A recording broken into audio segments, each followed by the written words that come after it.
Name's Brian. I'm going to talk to you a little bit about myself before we go through our steps of the sales process. The steps are incredibly important, and if you mess up on any of them, you're going to lose the sale. I tell salespeople all the time that that a sales process is a game of inches, and all the way through the sale, you have plenty of time to get those inches. That way, at the end of the sale, during the closing part, the sale's already done for you. So I'm going to go through that process.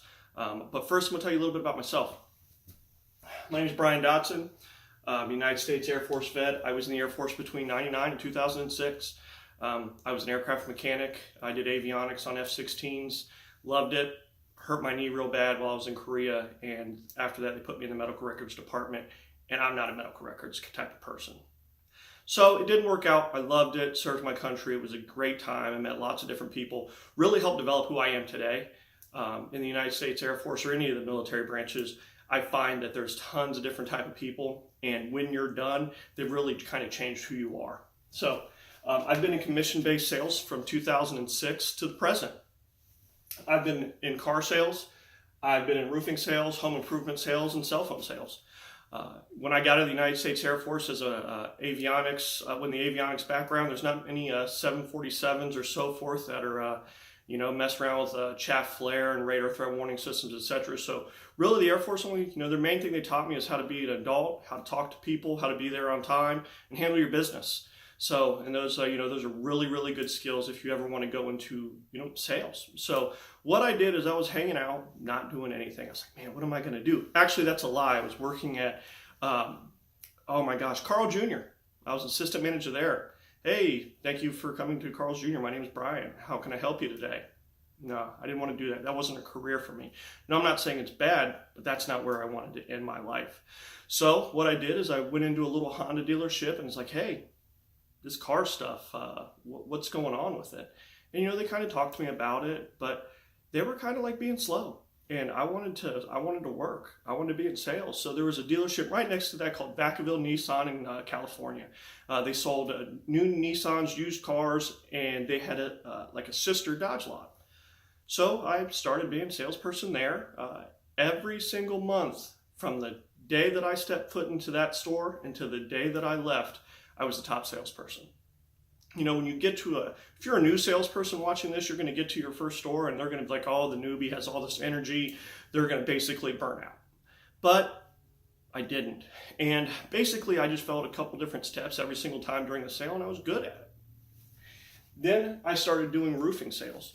A friend of mine basically told me, hey, there's, storms that go and they hit these cities, and these homeowners get their property damaged and they need someone to help them with the insurance company to get it fixed. I was like, sounds pretty neat, let's go. So I packed up my stuff and moved across the country to start selling insurance restoration for storm damage. I enjoyed it. I did it for a long time. I traveled the country doing it. I've been in North Carolina, I've been in Tennessee, Kentucky, Arkansas, Iowa, Nebraska, New Orleans. That's about it. And Texas. And I've sold roofs there. It was a great opportunity for me to learn more about the sales process, and I thoroughly enjoyed it. It's not something that I want to do now, but it gave me a lot of experience talking with homeowners, people who are making big purchase decisions. Because most of the people watching this, you're handling sales that are rather large. They're $5,000-$10,000 on up. So when you're talking to somebody about a large purchase decision, you need to handle it a certain way. They're not in Best Buy buying whatever, be a washer and dryer, stereo. These are large purchases. So you need to be able to help them through the whole process. And I learned a lot from that. And then I ran a cell phone store for about 6 months. It was pretty neat. My store was right beside a prison. It's a great place for a cell phone store, isn't it? Hey, welcome to Sprint. What brings you in today? Oh, I went and visited my uncle. He's doing 5 to 10. Okay. Anyway, I brought people in, and I loved it. It was pretty neat. I took my store year over year, I was 400% over year. I enjoyed it. Went to another store after that.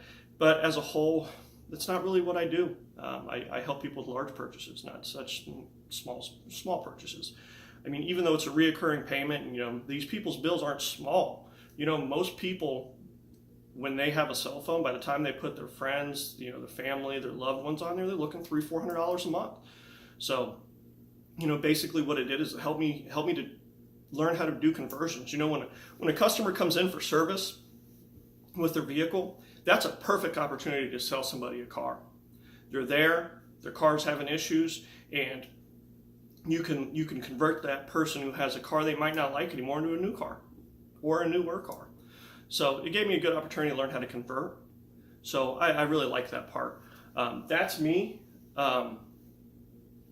Just in a nutshell, my sales experience. I can go more in detail, but that's sort of what I've learned. So I'm going to go right into step one. After that, I'm probably going to turn off the video and we'll start up step two, etc., etc., etc. That way, I can collect myself between instead of sitting here and rambling. It's going to be way too long. So I'm going to go ahead and put step number one up here, and then after that, we're going to stop and keep going.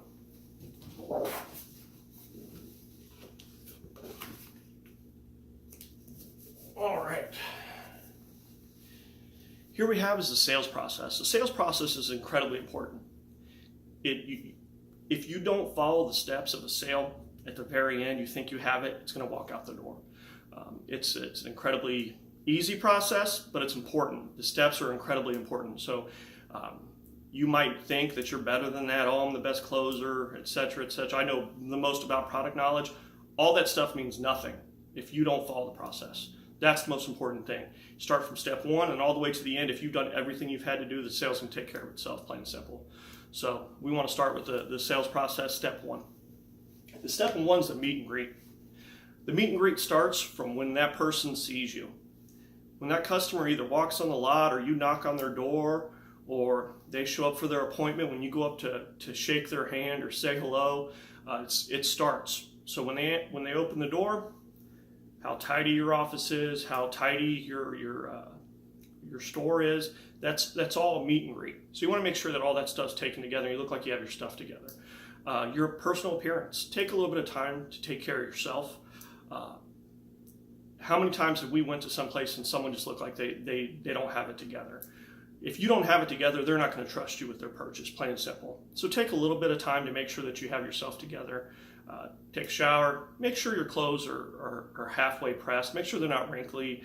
Make sure your pants, you haven't worn them for a week straight and you have food stains on your pants and so forth because you have been wearing the same pair of pants for a week. You don't want to do that. You don't want to smell terrible. You also don't want to smell like Old Spice, like a whole ton of it. No offense to anybody watching this, but you just want to have a natural, pleasant smell. You don't want it to be too much, too little. You just want to be pleasant. I always recommend that you keep, breath mints, gum, deodorant, a little bit of cologne in your desk. Make sure that if you're having a bad day and you're running around, going to service, going to here, going back and forth, you're getting hot, it's 90 degrees out, it's July, you want to make sure that you can kind of keep yourself up. That way when that customer comes in, and it might be at the end of the day, they still get a good, pleasant experience. That's the main thing. So the meet and greet starts with your store and how you look. Then it goes to your greeting. Your greeting should be short and simple and to the point. You don't want to fumble over it. It's real easy. Hello, I'm so-and-so. Welcome to wherever you're at. I'm Brian and you are. It's very simple and easy. They're going to say, oh, hey, I'm so-and-so. So, basically when you go to that greeting, I still shake hands. Some places don't want you to. I still shake hands. So basically what I'm going to do is I'm going to say, hello, welcome to wherever I'm at. My name's Brian and you are. And put out your hand as a greeting. They normally will shake your hand and they're going to tell me who they are. So that's a real quick, easy one. I do practice it. You want to make sure that you give that to your customer every single time. You don't want to be like, what's going on today?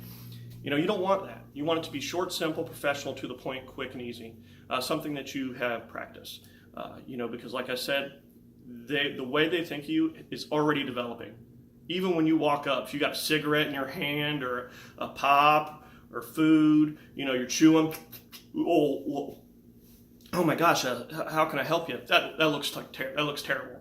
So if you don't work on that step, the initial steps, you're just starting off bad. So a good way to start off good is to make sure that your workspace and your store looks good, you look good, smell good, and you give a good solid greeting. Because you want to say hello, thank them for coming in, because they could have chose somewhere else. So take that time, get a good greeting out, and then we're going to go to step 2.